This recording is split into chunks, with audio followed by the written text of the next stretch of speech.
Hello everyone, welcome back to our channel. जैसे कि आपको पता है DSSB TGT नेचुरल साइंस के लिए हम अपने बायोलॉजी के बहुत सारे यूनिट ऑलरेडी कंप्लीट कर चुके हैं। उनके मल्टीपल चॉइस क्वेश्चन भी मैं करा चुकी हूँ आपको। उसके अलावा मैंने बायोलॉजी के 2 मॉक टेस्ट भी आपको दे दिए हैं। अब हम कर रहे हैं अपना डाइवर्सिटी यूनिट। तो आपको पता है आपका क्लास 9th का जो डाइवर्सिटी चैप्टर है वो मैं आपको ऑलरेडी कंप्लीट करा चुकी हूँ, लेकिन जो हमारे डाइवर्सिटी चैप्टर से क्वेश्चन आते हैं वो सिर्फ 9th क्लास से ही नहीं आते हैं। आपसे 11th क्लास में जो हमारी डाइवर्सिटी यूनिट है वहाँ से भी क्वेश्चन पूछे जाते हैं। तो हमारी जो 11th क्लास की डाइवर्सिटी है उसमें हमारा जो पहला चैप्टर था द लिविंग वर्ल्ड वो मैं आपको ऑलरेडी कंप्लीट करा चुकी हूँ। आज हम कवर करेंगे अपना दूसरा चैप्टर जिसका नाम है बायोलॉजिकल क्लासिफिकेशन। तो सबसे पहले अरिस्टोटल ने क्या किया, प्लांट्स और एनिमल्स को डिफरेंट डिफरेंट कैटेगरीज में डिवाइड करने की कोशिश की। सबसे पहला अटेम्प्ट उन्होंने ही किया। तो उन्होंने क्या किया, प्लांट्स को उन्होंने किस में डिवाइड किया, हर्ब्स, शब्स एंड ट्री में डिवाइड किया, और एनिमल को उन्होंने 2 कैटेगरीज में डिवाइड किया। उनमें से एक कैटेगरी थी ऐसे एनिमल जिनको उनको लगा कि उनके अंदर रेड ब्लड सेल्स प्रेजेंट होते हैं, उनको उन्होंने इनाइमा बोला, और अनाइमा बोला जिनके अंदर आरबीसी प्रेजेंट नहीं थी। तो सबसे पहले जो क्लासिफिकेशन का अटेम्प्ट था वो किसने ट्राई किया था, अरिस्टोटल ने ट्राई किया था। प्लांट्स को उन्होंने 3 कैटेगरीज में डिवाइड किया, herbs, शब्स and tree, and animal को उन्होंने 2 कैटेगरीज में डिवाइडेड किया, इनाइमा एंड अनाइमा। उसके बाद आती है हमारी किंगडम क्लासिफिकेशन। तो अलग अलग लोगों ने क्लासिफाई करने की कोशिश की। तो सबसे पहला जो हमारा क्लासिफिकेशन था वो था 2 किंगडम क्लासिफिकेशन, जो किसने दिया, कार्ल लिनियस ने दिया। और उन्होंने सबको किस में डिवाइड किया, 2 कैटेगरीज में डिवाइड किया। एक कैटेगरी थी प्लांट्स और एक कैटेगरी थी एनिमल्स। उसके बाद दी गई हमारी 3 किंगडम क्लासिफिकेशन, जो किसने दी, अर्नेस्ट हैकल ने दी। उन्होंने 3 किंगडम में डिवाइड किया, प्लांट, एनिमल एंड प्रोटिस्टा। उसके बाद नेक्स्ट अटेम्प्ट था 4 किंगडम, जो किसने दिया, कॉपलैंड ने दिया। उन्होंने 4 किंगडम में डिवाइड किया, Monera, protista, Plantae and animal. उसके बाद आई हमारी 5 किंगडम क्लासिफिकेशन, जो सबसे एक्सेप्टेड है, जिसको हम पढ़ते हैं, मैं आपको पहले भी पढ़ा चुकी हूँ 9th क्लास की एनसीईआरटी में। तो 5 किंगडम क्लासिफिकेशन किसने दी थी, आर.एच. विटेकर ने दी थी। और उन्होंने किस में डिवाइड किया, Monera, protista, fungi, Plantae and Animalia. लेकिन उसके बाद आई एक और क्लासिफिकेशन जिसको हम बोलते हैं 6 किंगडम क्लासिफिकेशन। ठीक है, तो 6 किंगडम क्लासिफिकेशन में क्या हुआ, मोनेरा क्लास को ही है ना 2 क्लासेस में डिवाइड किया गया, जिसको हम क्या बोलते हैं, मोनेरा की 2 क्लासेस बनाई गई, Archie bacteria and you bacteria. उसके बाद जो हमारी बाकी क्लासिफिकेशन थी वो 5 किंगडम वाली थी, protista, fungi, Plantae and animal. तो ये है हमारी डिफरेंट डिफरेंट किंगडम क्लासिफिकेशन। आपको याद रखना है कि 2 किंगडम किसने दी, 3 किंगडम किसने दी, 4 किंगडम किसने दी, और 5 किंगडम से सबसे ज़्यादा बार क्वेश्चन पूछा जाता है। और जो हमारी 6 किंगडम क्लासिफिकेशन है वो किसने दी थी, कार्ल वोज ने दी थी। ठीक है,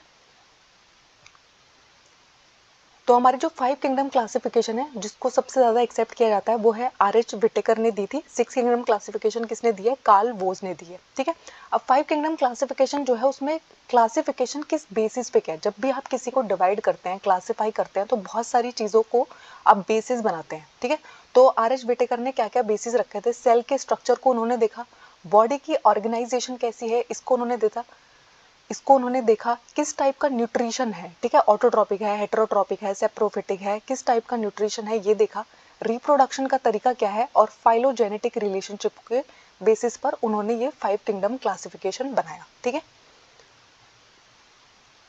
तो ये वो डिफरेंट डिफरेंट कैरेक्टर्स हैं जिनके बेसिस पर उन्होंने डिवाइड किया। तो इस टेबल को आपको ध्यान से देखना है। तो उन्होंने 5 kingdom classification the, Monera, protista, fungi, Plantae and Animalia. तो आपको पता है जो हमारा मोनेरा होता है उसका सेल टाइप क्या होता है, प्रोकैरियोटिक होता है, यानी कि उसकी जो सेल है वो कैसी है, प्रिमिटिव है, प्रोकैरियोटिक है।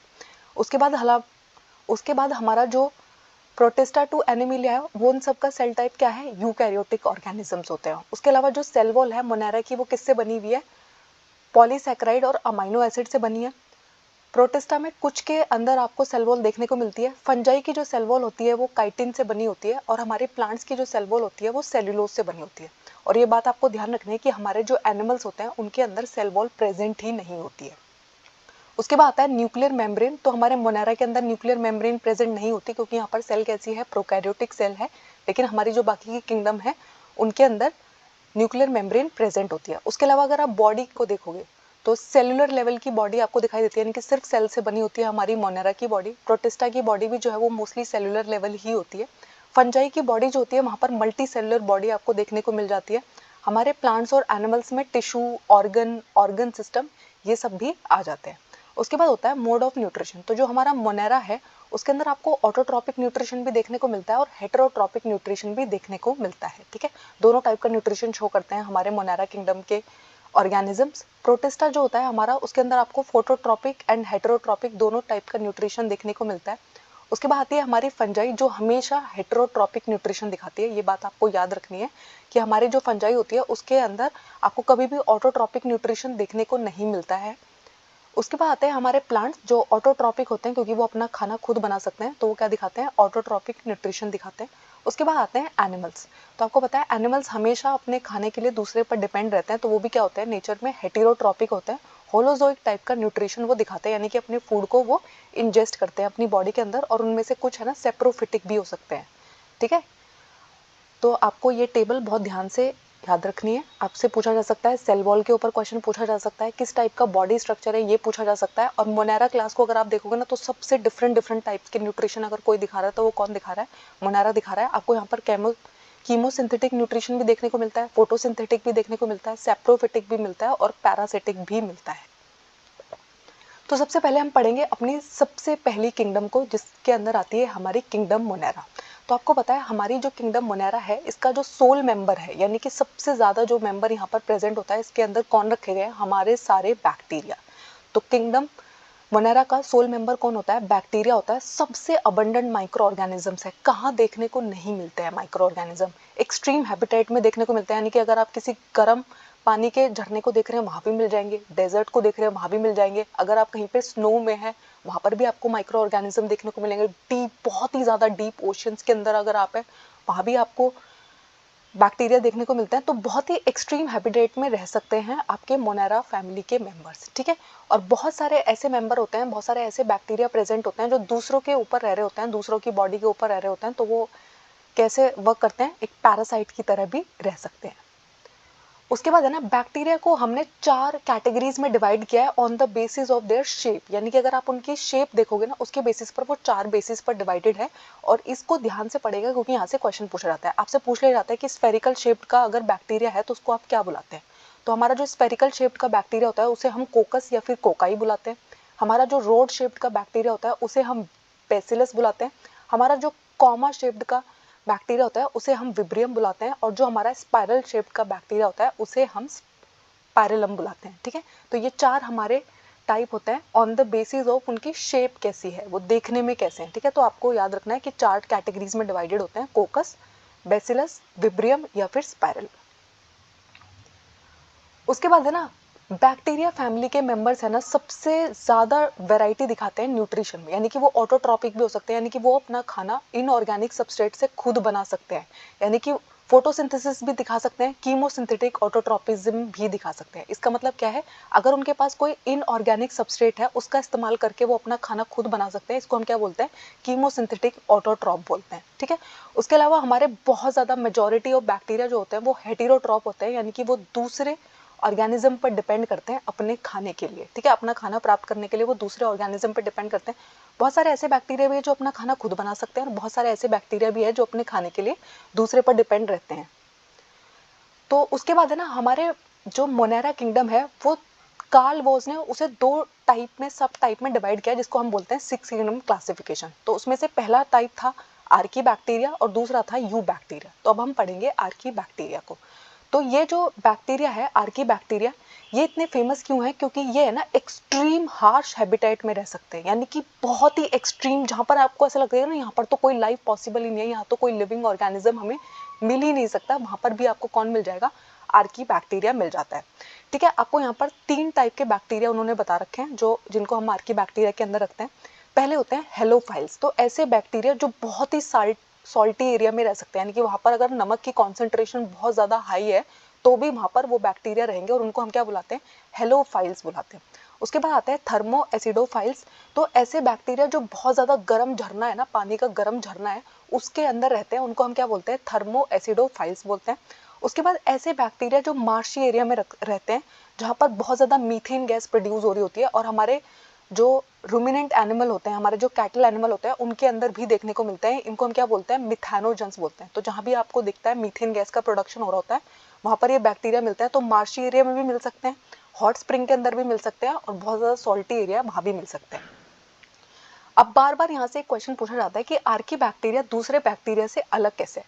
तो अगर आप आर्की बैक्टीरिया की सेल वॉल का स्ट्रक्चर देखोगे ना, तो वो डिफरेंट है हमारे दूसरे बैक्टीरिया से, इसीलिए वो जो सेल वॉल है उनकी, वो किस में हेल्प करती है, उनकी इतनी एक्सट्रीम कंडीशन को सर्वाइव करने में उनकी हेल्प करती है। ठीक है, उसके अलावा मैंने आपको बताया कि जो हमारे मिथेनोजेंस हैं वो हमारे रूमिनेंट एनिमल के अंदर, यानी कि जो हमारी काऊ और बुफेलो होते हैं, जो क्या करते हैं, गोबर गैस जब वो रिलीज करते हैं, गोबर को जब वो रिलीज करते हैं उसके अंदर ना एक बहुत ही पिक्यूलर सी स्मेल आ रही होती है। वो किसकी स्मेल होती है, मीथेन की स्मेल होती है। ठीक है, जो उनके गोबर से आ रही होती है। क्यों आ रही होती है वो स्मेल, क्योंकि उनके गट के अंदर क्या प्रेजेंट है, मिथेनोजेंस बैक्टीरिया प्रेजेंट है। तो आपको याद रखना है कि आर्की बैक्टीरिया दूसरे बैक्टीरिया से किस तरीके से डिफरेंट है, क्योंकि जो उसकी सेल वॉल का स्ट्रक्चर है वो बहुत ही अलग है, और ये सेल वॉल स्ट्रक्चर उसकी किस में हेल्प करता है, एक्सट्रीम कंडीशन को सर्वाइव करने में हेल्प करता है। उसके बाद आती है हमारे मोनेरा के अंदर जो दूसरी क्लास रखी गई, यू बैक्टीरिया, जिसे कभी कभी ट्रू बैक्टीरिया भी कहा जाता है। आपसे एग्जाम में पूछा जाता है कि ट्रू बैक्टीरिया किसको कहते हैं, तो वहां पर वो ऑप्शन में दे सकते हैं, यू बैक्टीरिया को कहते हैं, आर्की बैक्टीरिया को कहते हैं, फंजाई को कहते हैं। तो आपको मालूम होना चाहिए कि जो यू बैक्टीरिया होते हैं उनका एक दूसरा नाम भी होता है जिसको हम क्या कहते हैं, ट्रू बैक्टीरिया कहते हैं। यहाँ पर आपको सेल वॉल देखने को मिलेगी। यहाँ पर है ना बैक्टीरिया के पास है ना फ्लैजिला भी होता है जो उसकी मूवमेंट में हेल्प करता है। ठीक है, फ्लैजिला प्रेजेंट होता है जो किस में हेल्प कर सकता है, अगर प्रेजेंट है तो उसकी मूवमेंट में हेल्प करता है। उसके अलावा आपने बहुत बार पढ़ा है साइनोबैक्टीरिया, जिसे हम ब्लू ग्रीन एल्गी कहते हैं, पर ये बैक्टीरिया है, एल्गी नहीं है। देखो मैंने ये बात मेंशन की है क्योंकि बहुत बार एग्जाम में आपसे पूछा जाता है ब्लू ग्रीन एल्गी, आप सोचोगे ये एल्गी से बिलोंग करती होगी, बट एक्चुअली कहाँ से बिलोंग करती है, साइनोबैक्टीरिया मोनेरा किंगडम का जो यू बैक्टीरिया क्लास है उससे बिलोंग करता है। साइनोबैक्टीरिया के पास क्लोरोफिल ए प्रेजेंट होता है जो उसको क्या बनाता है, ऑटोट्रॉपिक बनाता है, यानी कि ब्लू ग्रीन एल्गी अपना खाना खुद सिंथेसिस कर सकती है, और इसलिए पहले इसे कंफ्यूज होकर कहाँ रखा गया था, एल्गी की क्लास में भी रखा गया था। लेकिन जब दोबारा से क्लासिफिकेशन की गई तो इसके बाकी के जो कैरेक्टर्स है वो किससे मैच किए, बैक्टीरिया से मैच किए, एल्गी से मैच नहीं किए, इसलिए इसको कहाँ प्लेस किया गया है, यू बैक्टीरिया के अंदर प्लेस किया गया है। उसके अलावा साइनोबैक्टीरिया आपको पता है फोटोसिंथेसिस में भी हमारी मदद करता है। ठीक है, तो फोटोसिंथेसिस कर सकता है क्योंकि उसके पास क्लोरोफिल ए प्रेजेंट है। उसके अलावा आपका जो साइनोबैक्टीरिया होता है वो यूनिसेलुलर हो सकता है, कॉलोनी भी फॉर्म कर सकता है, और बड़े बड़े फिलामेंटियस फॉर्म में भी आपको देखने को मिल सकता है। फ्रेश वाटर के अंदर भी आपको यू बैक्टीरिया देखने को मिल सकते हैं, मेरीन के अंदर भी देख सकते हैं, और आप उसको टेरिस्टल फॉर्म में भी देख सकते हैं। ठीक है, उसके अलावा जो कॉलोनीज होती है ना, ये जो बैक्टीरिया की डिफरेंट डिफरेंट कॉलोनीज आप देखोगे, उनके बाहर है ना आपको एक शीट फील होती है। वो शीट कैसी होती है, जेली लाइक स्ट्रक्चर होता है। ठीक है, तो जो हमारी पॉल्यूटेड वाटर बॉडीज होती है ना, वहां पर आपको ये देखने को बहुत ज्यादा मिलते हैं। तो आपको याद रखना है कि यू बैक्टीरिया फैमिली के अंदर कौन आता है, साइनोबैक्टीरिया आता है, जिसका दूसरा नाम ब्लू ग्रीन एल्गी है। और ब्लू ग्रीन एल्गी क्या कर सकती है, फोटोसिंथेसिस कर सकती है।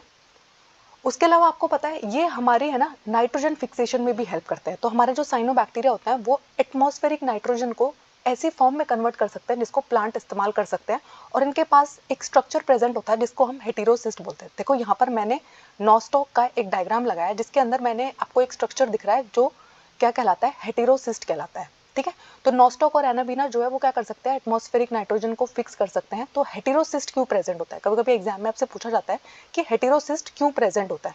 तो आपको पता है जब नाइट्रोजन फिक्सेशन का काम आप कर रहे होते हैं ना, तो उसके लिए ना एक एंजाइम होता है। ठीक है, वो एंजाइम जब नाइट्रोजन फिक्सेशन का प्रोसेस करता है तो उसे बिल्कुल भी ऑक्सीजन नहीं चाहिए। अगर वहां पर ऑक्सीजन प्रेजेंट होगी ना, तो वो जो एंजाइम है वो इनएक्टिवेट हो जाता है, यानी कि वो काम ही नहीं कर पाएगा, वो नाइट्रोजन को फिक्स ही नहीं कर पाएगा। तो नाइट्रोजन फिक्सेशन एक ऐसा प्रोसेस है जो ऑक्सीजन की एब्सेंस में टेक प्लेस करता है। तो वहां पर है ना कोई भी ऑक्सीजन अंदर एंटर ना कर पाए, उसी में हेल्प करता है हमारा हेटेरोसिस्ट। तो हेटेरोसिस्ट क्या करता है, ऑक्सीजन की एंट्री को प्रिवेंट करता है ताकि नाइट्रोजन फिक्सेशन आराम से हो सके। आपको मालूम होना चाहिए कि ऑक्सीजन क्यों प्रेजेंट नहीं होना चाहिए, क्योंकि हमारा जो नाइट्रोजिनेस एंजाइम होता है वो इनएक्टिवेट हो जाता है ऑक्सीजन की प्रेजेंस में। ठीक है, तो यू बैक्टीरिया के अंदर साइनोबैक्टीरिया आते हैं, उसमें से जो नॉस्टॉक और एनाबीना है वो क्या कर सकते हैं, नाइट्रोजन फिक्सेशन में आपकी हेल्प कर सकते हैं। हेटेरोसिस्ट का क्या रोल होता है ये भी आपको मालूम होना चाहिए। आर्की बैक्टीरिया यू बैक्टीरिया से कैसे अलग होते हैं, क्योंकि उनका सेल वॉल का स्ट्रक्चर अलग होता है जो उनकी हेल्प करता है बहुत ही एक्सट्रीम कंडीशन में सर्वाइव करने।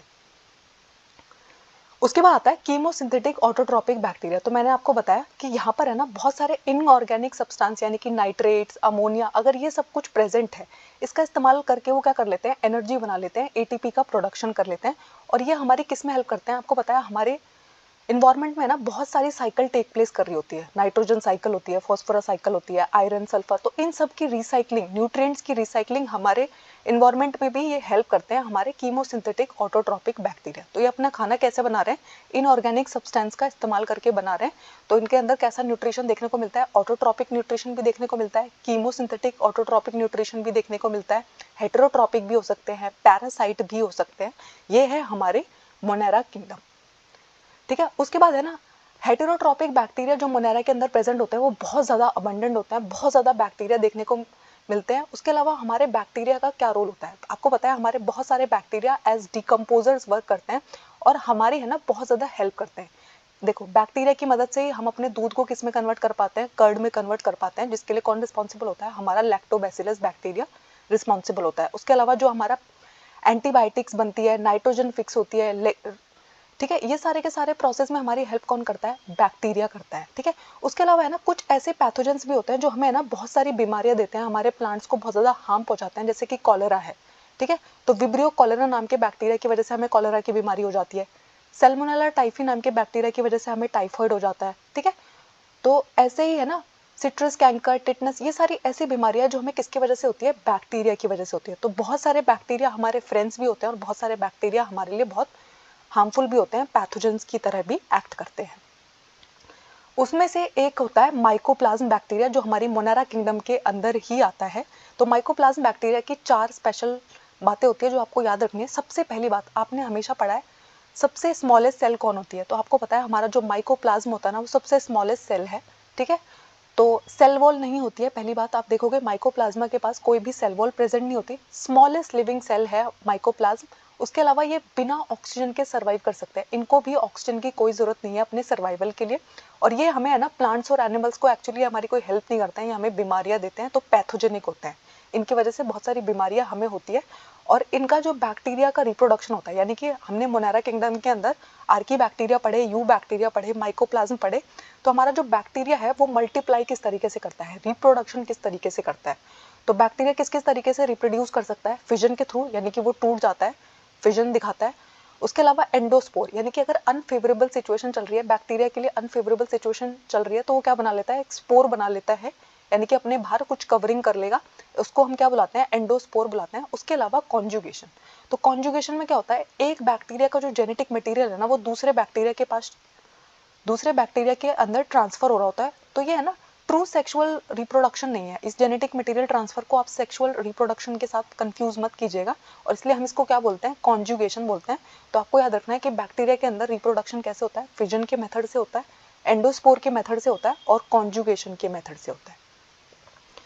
उसके बाद आती है हमारी दूसरी किंगडम, किंगडम प्रोटिस्टा।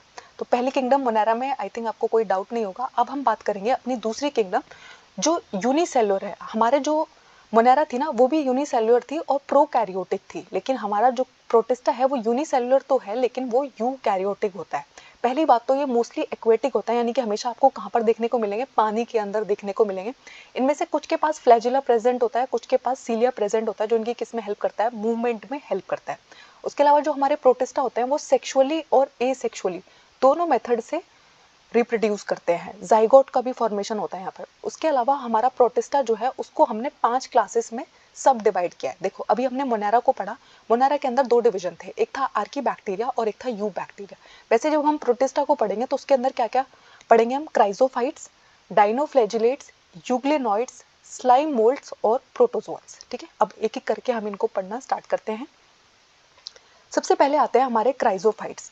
तो क्राइजोफाइट्स ग्रुप के अंदर हम किसको पढ़ते हैं, जिनको हम डायटम्स या फिर गोल्डन एल्गी या फिर डेस्मिड्स बुला रहे होते हैं, तो वो सब किसके अंदर आते हैं, क्राइजोफाइट्स के अंदर आते हैं। हमारा जो प्रोटिस्टा किंगडम के अंदर क्राइजोफाइट्स है उसके अंदर कौन आते हैं, हमारे डायटम्स और गोल्डन एल्गी आते हैं।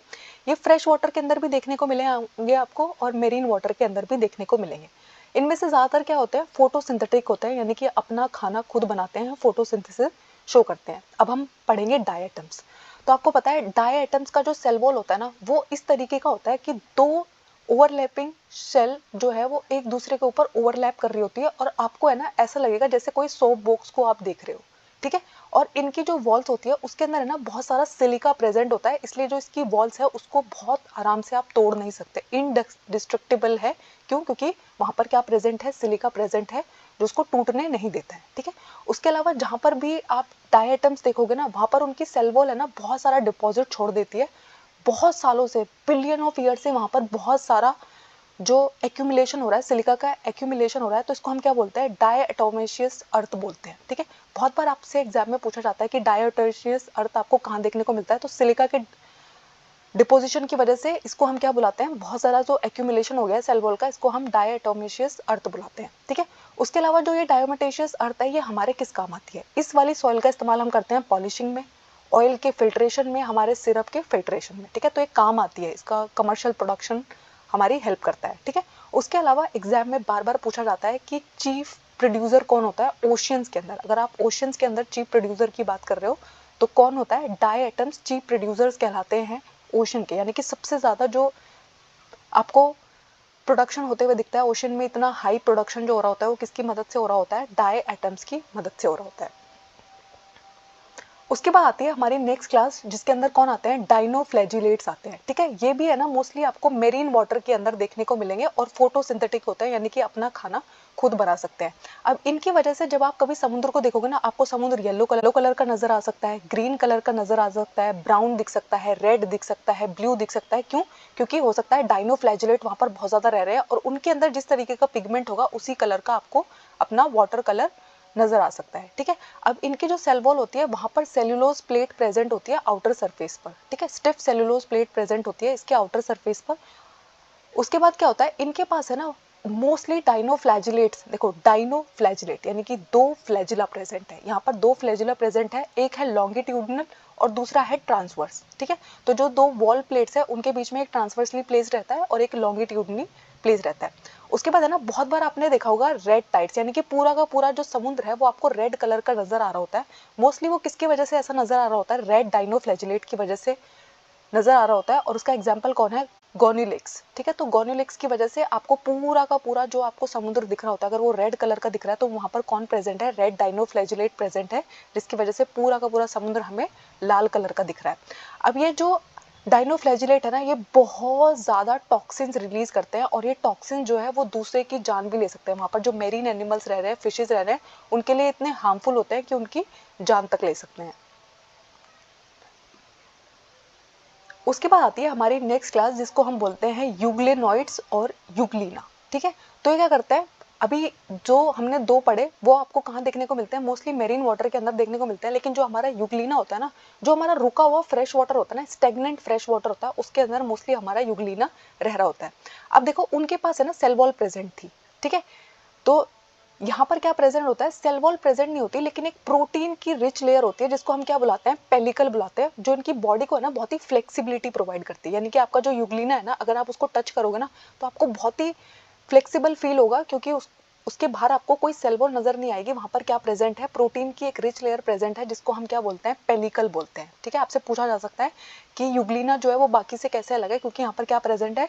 कोई सेल वॉल प्रेजेंट नहीं है, एक प्रोटीन की रिच लेयर प्रेजेंट है जिसका नाम क्या है? पेलिकल है। यहाँ पर भी दो फ्लैजिला प्रेजेंट होता है, एक लंबा होता है और एक छोटा होता है। अब यूग्लिना बहुत ही स्मार्ट क्यों है? तो यूग्लिना क्या करता है ना, अगर सनलाइट प्रेजेंट है तो फोटोसिंथेसिस कर देता है और ऑटोट्रॉपिक न्यूट्रिशन शो करता है। लेकिन अगर सनलाइट प्रेजेंट नहीं है तो क्या करता है? हेटेरोट्रॉपिज्म दिखाता है, यानी कि दूसरे जो स्मॉल ऑर्गेनिज्म उसके आसपास घूम रहे होते हैं उनको खा के अपना काम चला रहा होता है। तो इसलिए यूग्लिना बहुत स्मार्ट है, क्योंकि वो दोनों टाइप का न्यूट्रिशन दिखाता है, फोटोसिंथेटिक न्यूट्रिशन भी दिखा सकता है और हेटेरोट्रॉपिक न्यूट्रिशन भी दिखा सकता है। उसके अलावा आपको एक इंपॉर्टेंट बात यहाँ पे ध्यान रखनी है कि प्लांट्स और एनिमल्स के बीच का कनेक्टिंग लिंक भी माना जाता है यूग्लिना को। अब देखो ऐसा क्यों माना जा रहा है? आपको पता है हमारे जितने भी प्लांट्स हैं ना वो फोटोसिंथेसिस कर सकते हैं, और हमारा यूग्लिना भी फोटोसिंथेसिस कर सकता है। अब इसे एनिमल क्यों माना जा रहा है? क्योंकि हमारे जो मोस्टली एनिमल होते हैं वो हेटेरोट्रॉपिक होते हैं नेचर में, और ये भी क्या करता है? बाकी टाइम पे बाकी स्मॉल ऑर्गेनिज्म को खाता है अगर सनलाइट प्रेजेंट नहीं है। इसलिए इसे कनेक्टिंग लिंक माना जाता है प्लांट्स और एनिमल्स के बीच का, ठीक है। उसके बाद आता है स्लाइम मोल्ड्स। तो स्लाइम मोल्ड्स क्या करता है? ये सेप्रोफिटिक है। देखो अभी तक जो तीनों थे ना वो क्या कर रहे थे? फोटोसिंथेसिस कर रहे थे। लेकिन जो स्लाइम मोल्ड्स होते हैं वो क्या करते हैं? डेड एंड डिकेइंग मटेरियल पे फीड करते हैं। तो इनका न्यूट्रिशन कैसा है? सेप्रोफिटिक प्रोटिस्टा है। जहां भी आप है ना बहुत सारी पत्तियों को पड़े हुए देखोगे, वहां पर है ना बहुत ज्यादा स्लाइम मोल्ड ग्रो कर रहे होते हैं, उस ऑर्गेनिक मैटर के ऊपर ये ग्रो कर रहे होते हैं, बहुत ज्यादा एग्रीगेशन बना लेते हैं। और वो एग्रीगेशन जो इनका होता है ना बिना सेल वॉल के एक एग्रीगेशन होता है जिसको हम क्या बुलाते हैं? प्लाज्मोडियम बुलाते हैं, ठीक है।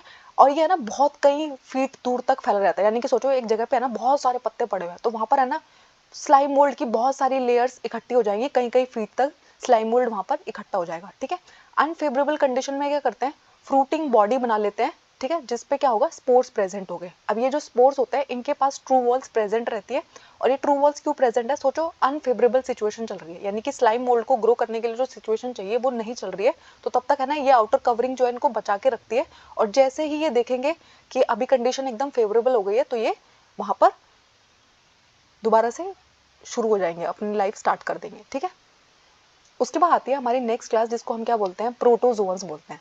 तो हमारे जितने भी प्रोटोजोअन्स होते हैं वो हेटेरोट्रॉपिक होते हैं, और वो प्रेडेटर्स एंड पैरासाइट्स की तरह जीते हैं, यानी कि दूसरों के ऊपर जी रहे होते हैं, दूसरों के ऊपर डिपेंडेंट होते हैं, दूसरे की होस्ट बॉडी की लाइफ के ऊपर डिपेंडेंट होते हैं। ठीक है, इनको है ना एनिमल्स का प्रिमिटिव रिलेटिव भी माना जाता है, क्योंकि हम भी क्या करते हैं, दूसरों के ऊपर डिपेंडेंट होते हैं, हेटेरोट्रॉपिक न्यूट्रिशन शो करते हैं। ठीक है, अब प्रोटोजोअन्स के अंदर भी 4 मेजर क्लासेस आपको पढ़नी है, amoeboid protozoans, flagellated protozoans, ciliated protozoans और स्पोरोजोअन्स। ठीक है, सबसे पहले आते हैं हमारे एमीबॉइड प्रोटोजोअन्स। तो ऐसे ऑर्गेनिजम्स, ऐसे प्रोटोजोअन जो कहाँ रहते हैं, फ्रेश वाटर के अंदर भी देखने को मिल सकते हैं, सी वाटर के अंदर भी देखने को मिल सकते हैं, और जो गीली मिट्टी है, मॉइस्ट सॉइल है, वहां पर भी प्रेजेंट होते हैं।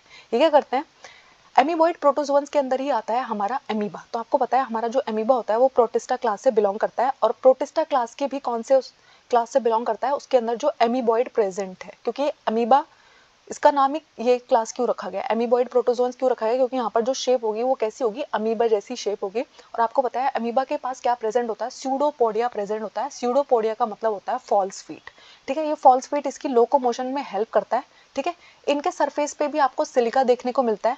उसके अलावा इनमें से है ना कुछ ऑर्गेनिज्म ऐसे हैं जो आपको बीमारी भी दे सकते हैं, जैसे कि एंटा अमीबा हिस्टोलिटिका। ठीक है, एमीबॉइसिस नाम की बीमारी हो जाती है, तो ये एज अ पैरासाइट भी देखने को मिल सकते हैं। तो इसके एग्जाम्पल कौन है, एमीबा एंड एंटा अमीबा। उसके बाद आता है हमारा दूसरा ग्रुप, फ्लैजिलेटेड प्रोटोजोअन। तो इसके जो मेंबर है वो फ्री लिविंग भी हो सकते हैं और पैरासिटिक भी हो सकते हैं, यानी कि वो नॉर्मली ऐसे भी अपनी लाइफ को कंप्लीट कर सकते हैं और किसी होस्ट की मदद से भी अपनी लाइफ को कंप्लीट कर सकते हैं, तो पैरासिटिज्म भी वो शो करते हैं। अब जैसे उनके पास क्या प्रेजेंट थे, फॉल्स फीट प्रेजेंट था हमारे अमीबा के पास। यहाँ पर फ्लैजिलेटेड प्रोटोजोअन्स इनका नाम क्यों रखा गया, क्योंकि यहाँ पर क्या प्रेजेंट है, फ्लैजिला प्रेजेंट है। ठीक है, और इनकी भी बहुत सारी पैरासिटिक फॉर्म हो सकती है, जिनकी वजह से आपको बहुत सारी बीमारी हो सकती है। उनमें से एक बीमारी है स्लीपिंग सिकनेस। तो आपको पता है स्लीपिंग सिकनेस हमें होती है ट्रिप्नोसोमा की वजह से, और ट्रिप्नोसोमा किस फैमिली से बिलोंग करता है, फ्लैजिलेटेड प्रोटोजोआ फैमिली से बिलोंग करता है। उसके बाद आते हैं हमारे सिलिएटेड प्रोटोजोन्स। तो ये है ना पानी के अंदर रहते हैं और मूव करते रहते हैं। क्यों, क्योंकि इनकी सरफेस को अगर आप देखोगे ना, इनके सरफेस पे हजारों सीलिया प्रेजेंट है, जो इनकी किस में मदद करते हैं, लोकोमोशन में हेल्प करते हैं, एक जगह से दूसरी जगह मूव करने में हेल्प करते हैं। ठीक है, इनके पास है ना एक कैविटी प्रेजेंट होती है, ठीक है, जो बाहर घूमती है, और इसके अंदर है ना फूड और पानी इस कैविटी के थ्रू इनके बॉडी के अंदर आता रहता है। तो आपको पता है जो हमारा पैरामीशियम होता है उसके पास क्या प्रेजेंट होते हैं, सीलिया प्रेजेंट होते हैं। तो देखो एमीबॉइड का एग्जाम्पल कौन है, अमीबा है। ठीक है, उसके बाद फ्लैजिलेटेड का एग्जाम्पल कौन है, ट्रिप्नोसोमा है। सिलेटेड का एग्जाम्पल कौन है, पैरामीशियम है। उसके बाद आते हैं स्पोरोजोन्स। ठीक है, तो इसके अंदर है ना बहुत सारे डाइवर्स ऑर्गेनिज्म आते हैं जो क्या करते हैं, आपको इन्फेक्शन दे सकते हैं, क्योंकि वो स्पोर फॉर्मेशन करते हैं अपनी लाइफ साइकिल के दौरान। ठीक है, और इसमें सबसे कॉमन कौन है, प्लाज्मोडियम। तो आपको पता है प्लाज्मोडियम, मैंने आपको इतनी बार पढ़ा दिया है कि प्लाज्मोडियम जो है वो हमें कौन सी बीमारी कॉज करता है, मलेरिया कॉज करता है। ठीक है, प्लाज्मोडियम मल्टीपल फिजन शो करता है और क्या कॉज कर सकता है, आपके अंदर मलेरिया को कॉज कर सकता है। ठीक है, तो ये थे हमारे प्रोटिस्टा क्लास। फंजाई को हम नेक्स्ट क्लास में करेंगे। थैंक यू, आई होप इस टॉपिक में आपको कोई डाउट नहीं है। अगर कोई डाउट है तो मुझे कमेंट्स में ज़रूर बताइएगा। हमारे चैनल को लाइक कीजिएगा, शेयर कीजिएगा, सब्सक्राइब कीजिएगा।